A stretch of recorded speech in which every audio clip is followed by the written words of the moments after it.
Hello, friends, children, and my dear parents. So, today we have brought up a very interesting topic from English rhyming words. Rhyming words के बारे में हम ये बोलना चाहेंगे कि जब आप छोटे थे अपर केजी या एलकेजी में तो आपने फोनिक्स पढ़ी थी, right? Phoenix. The sound of E and N is N. The sound of AT is at. The sound of bat holds the sound of at. Sound of the pronunciation of rat holds the sound of at. Pig, pig. So it was the sound of ig, egg. So that is how you did your phonics when you were younger. So now what we are going to do is phonics. आप ऐसा लगा लो कि phonics एक छोटा brother था और rhymings जो है is an elder brother to phonics. Rhymings जो है वो फोनिक्स का बड़ा भाई की तरह है. It's an extended form of phoenix. आप फोनिक्स नहीं पढ़ोगे तो राइमिंग्स भी समझ में नहीं आते. फोनिक्स के नेक्स्ट स्टेप होता है राइमिंग. फोनिक्स में भी आपको साउंड बढ़ाई जाती है, जैसा कि मैंने अभी आपको पिग, कैट, रैट की एग्जांपल्स में बताया. सिमिलरली राइमिंग भी इसी कॉन्सेप्ट पे वर्क करती है. राइमिंग वर्ड्स क्या होता है? सबसे पहले हमें ये समझना है कि राइमिंग वर्ड्स होते क्या हैं. जब किसी सेट ऑफ वर्ड्स या किसी दो वर्ड्स की साउंड सिमिलर होती है, सेम होती है, तो उसे राइमिंग वर्ड्स कहते हैं.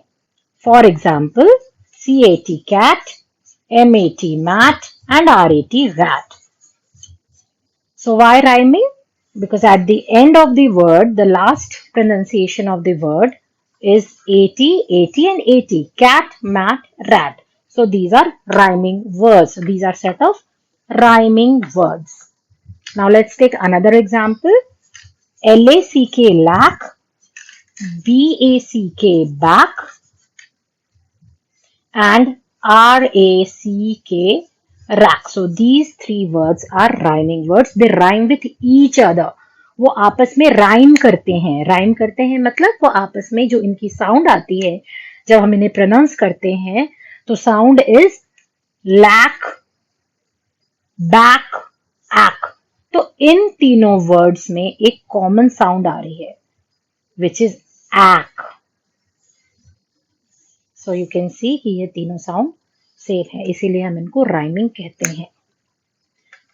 अच्छा, हम सिर्फ राइमिंग वर्ड्स के सेट्स या एग्जाम्पल्स ही नहीं देखेंगे. We also have to understand कि राइमिंग वर्ड्स इतने इंपॉर्टेंट, राइमिंग वर्ड्स जानना इंपॉर्टेंट क्यों है, क्यों हमें राइमिंग वर्ड्स किस तरीके से बच्चे को हेल्प कर सकती है या पेरेंट्स को भी, ताकि वो अल्टीमेटली बच्चों को हेल्प कर पाए, बच्चों को पढ़ा पाए. सबसे पहला, राइमिंग वर्ड्स आपकी लैंग्वेज इंप्रूव करने में हेल्प करती है. It improves your language. जो बात आप करते हो, जो भाषा आप बोलते हो, जो सेंटेंसेस आप फ्रेम करते हो अपने डे टू डे लाइफ में, वो आपको लैंग्वेज करेक्ट करने में या लैंग्वेज फॉर्मेशन में हेल्प करती है.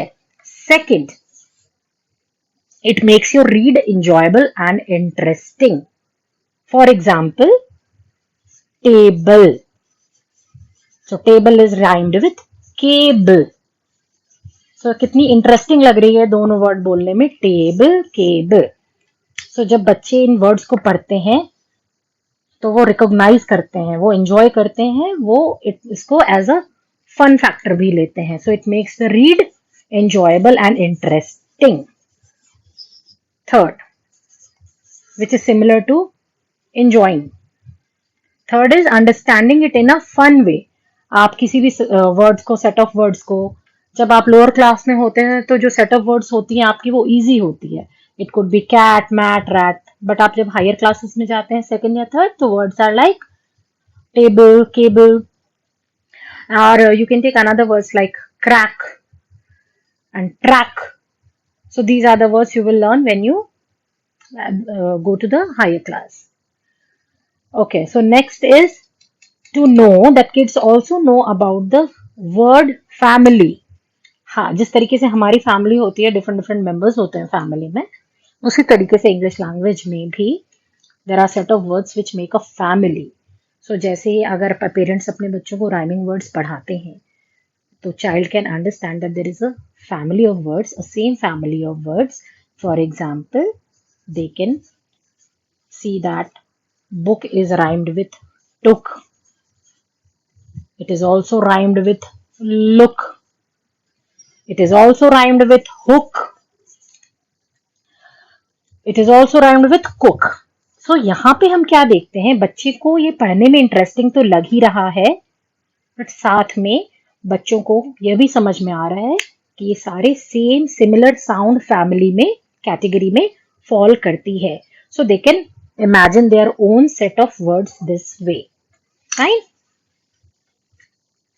और क्या फायदे हैं राइमिंग वर्ड्स जानने के, अगर आप देखें, जब बच्चे आपस में गेम्स खेलते हैं, सो हम लोगों ने भी बचपन में ऐसे बहुत सारे गेम्स खेले हैं राइमिंग वर्ड्स वाले. For example, box. So like suppose बच्चे गेम खेल रहे हैं तो तुरंत it will click them, it will strike them fox. तो इस तरीके से बच्चे अपनी वोकैबुलरी डेवलप कर सकते हैं. Okay, so there are many advantages of rhyming words we can see. No? So the very crucial one is learning the spellings. ध्यान से देखें, जब बच्चे राइमिंग वर्ड्स लर्न कर रहे होते हैं, जब वो हायर क्लास में जाने वाले होते हैं, तो ये किस तरीके से बच्चों की लैंग्वेज डेवलपमेंट में हेल्प करती है. सो आज आपने बच्चों को पढ़ाया the spelling of book. So you need not tell them, आपको उनको बताने की जरूरत नहीं है. You can just check them. आप उनको चेक कर सकते हो कि okay, the spelling of book is BOOK book. So what do you think, आपको लुक की स्पेलिंग क्या होगी. So this is a very important observation जो हर पेरेंट को अपने बच्चों के साथ करनी चाहिए. आप बुक की स्पेलिंग बताने के बाद just ask them what is the spelling of look, and if they are able to design it, if they are able to do it, that means उन्होंने यह कॉन्सेप्ट को कैच कर लिया है. They can easily understand this concept. So to build up this concept, ये concept अपने बच्चों को समझाने के लिए ये बहुत जरूरी है कि ये चीज आप अपने बच्चों के साथ ट्राई करें. राइमिंग वर्ड्स बच्चों की स्पेलिंग को स्ट्रॉन्ग करने के लिए, बच्चों की वोकैबुलरी स्ट्रॉन्ग करने के लिए, लैंग्वेज स्ट्रॉन्ग करने के लिए बहुत ही इंपॉर्टेंट है. So this can expand your child's vocabulary like anything. Plus, when they are building up the words, when they are learning the spellings, when they are trying to innovate, when they are trying to explore, what are they doing? वो क्या कर रहे हैं? वो एक तरीके से अपनी लैंग्वेज को डेवलप कर रहे हैं. अच्छा, now apart from spellings, the writing ability also improves. Writing की ability भी बढ़ेगी, because if they can write a book, they can also write book. So similarly, by knowing or by understanding different aspects of grammar along with understanding rhyming words, they can start writing, making sentences, and in fact, not only writing, but writing poems also, as well as blogs or articles based on their level. How? क्योंकि जब आप pome बनाते हो, when you create a poem, जब आप कविता बनाते हो, चाहे हिंदी हो चाहे इंग्लिश, अगर इंग्लिश की कविता बना रहे हैं तो राइमिंग वर्ड्स उनको पोएम क्रिएट करने में, फॉर्म करने में बहुत हेल्प करती है. There are a few students who knows this concept of forming a poem on basis of rhyming words. वो क्या करते हैं, राइमिंग वर्ड्स वो मैच करते हैं, कैट, बैट, रैट, एंड उसके बेसिस पे वो पहले अपने पोम को फॉर्म करते हैं. Okay, so with this we can see that how rhyming words help children in myriad ways, in different ways. किस तरीके से rhyming words बच्चों को help करती है. आप rhyming words के कुछ examples अपने बच्चों को बता सकते हैं, जो मैं यहाँ पर आपको बताने वाली हूँ.